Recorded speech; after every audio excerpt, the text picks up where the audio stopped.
So hello friends, आज फिर से हम क्लास 6 NCERT मैथ्स का लेसन 6 इंटीजर्स की एक्सरसाइज 6.1 करेंगे। तो कल हमने इसका क्वेश्चन नंबर 3 किया था। आज हम इसका क्वेश्चन नंबर 4 कर रहे हैं, जो है adjacent figure is a vertical number line representing integers, observe it and locate the following points. हमें ऑब्ज़र्व करना है इस नंबर लाइन को, और ये जो क्वेश्चंस हैं, ये जो पॉइंट्स हैं, इनको लोकेट करना है। इस पे ए पार्ट है इसका। If point D is +8 then which point is -8। अगर पॉइंट डी है +8 तो -8 क्या होगा? तो ये ज़ीरो के जो ऊपर है ये पॉजिटिव इंटीजर्स हैं, ज़ीरो के जो ये नीचे वाली साइड है ये अभी नेगेटिव इंटीजर्स है। तो -8 का होगा, चलो गिनते हैं। तो ज़ीरो के नीचे -1, -2, -3, -4, -5, -6, -7, -8। तो -8 कहाँ आ रहा है? F पे। तो इसका आंसर होगा पॉइंट F।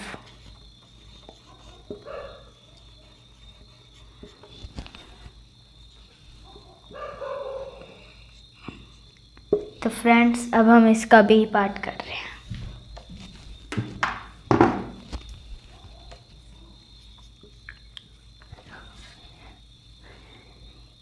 तो फ्रेंड्स, हमारा बी पार्ट है।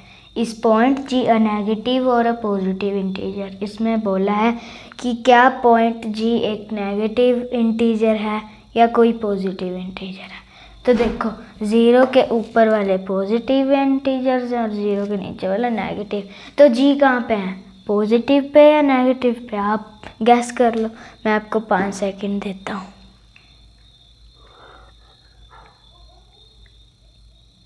तो फ्रेंड्स, आपने गैस कर ही लिया होगा कि कहाँ होता है जी पॉइंट।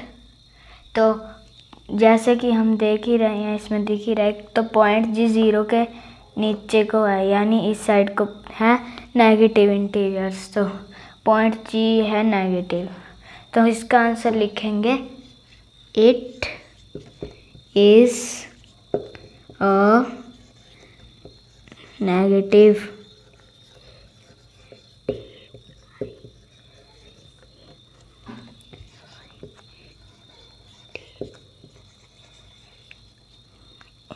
तो इसका आंसर है it is a negative integer.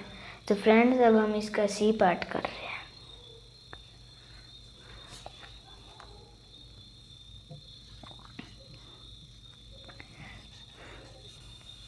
तो फ्रेंड्स, हमारा सी पार्ट है right integers for points B and D. तो हमें इंटीजर्स लिखने हैं इन दोनों पॉइंट्स के लिए, बी और ई के लिए। तो बी है यहाँ पे और ई है यहाँ पे। तो ज़ीरो के ऊपर आ गया पॉजिटिव और यहाँ आ गया नेगेटिव। तो बी वाला है जो हमारा पॉजिटिव में।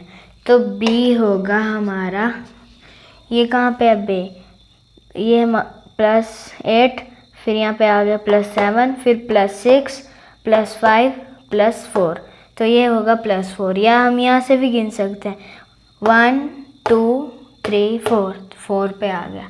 तो इसका आंसर है बी वाले का +4। अब हमें पॉइंट ई को लिखना है इंटीजर फॉर्म में।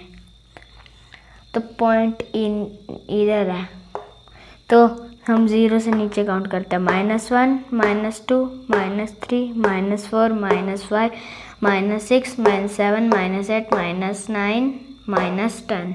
तो ई है हमारा -10 पे। तो फ्रेंड्स, अब हम इसका डी पार्ट करते हैं। फ्रेंड्स, हमारा डी पार्ट है which point marked on this number line has the least value. तो इस पूरी नंबर लाइन में कौन सा एक पॉइंट है जिसकी सबसे कम वैल्यू है? इतने ज़्यादा पॉइंट है, डी है, सी है, बी है, ए है, एच है, जी है, एफ है और ई है। इन सारे पॉइंट्स में से बताना है कि किसकी सबसे ज़्यादा कम वैल्यू है। तो देखो, जो ऊपर पॉजिटिव में होते हैं वो, उनकी तो नेगेटिव से बड़ी होगी वैल्यू, और मैंने आपको ये वाला पहले भी बताया था कि जब हम नीचे को चलते जाते हैं ज़ीरो की लेफ़्ट साइड को चलते जाते हैं तो वहाँ पे नीचे को चलते जाते हैं तब नंबर छोटा होता जाता है। जैसे मैंने आपको पहले भी बताया था कि अगर हम बोलें कि -1 और -10 उनको कंपेयर करें तो उनमें से बड़ा कौन है और छोटा कौन है, तो आपको लगेगा कि -10 बड़ा है, पर ऐसा नहीं है, इसमें उल्टा है। -10 छोटा और -1 बड़ा है। तो इसमें जो सबसे छोटी है वो है ई, क्योंकि देखो इसकी वैल्यू हमने ऊपर भी लिखी थी, वो जो सी पार्ट था उधर लिखी थी कि इसकी वैल्यू है -10। तो -10 के नीचे और कुछ भी नहीं है, तो -10 इस नंबर लाइन में सबसे लीस्ट वैल्यू, तो इसका आंसर होगा ई। ई है -10। तो फ्रेंड्स अब हम इसका कर रहे हैं ई पार्ट। तो फ्रेंड्स हमारा ई पार्ट है arrange all the points in decreasing order of value. हमें सारे ये जो पॉइंट्स दिए हैं ना इस नंबर लाइन पे, इनको हमें डिक्रीजिंग ऑर्डर में लगाना है। तो डिक्रीजिंग ऑर्डर कहाँ से होगा, यहाँ से ऊपर को होगा कि यहाँ से नीचे को? गैस कर लो फटाफट, मैं आपको 5 सेकंड देता हूँ फिर से।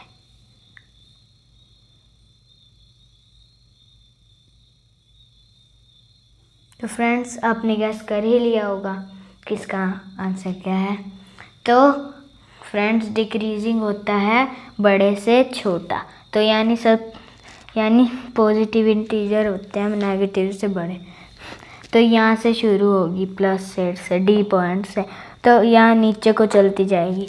तो पहला है हमारा डी, फिर उसके बाद आ गया सी, डी, फिर सी,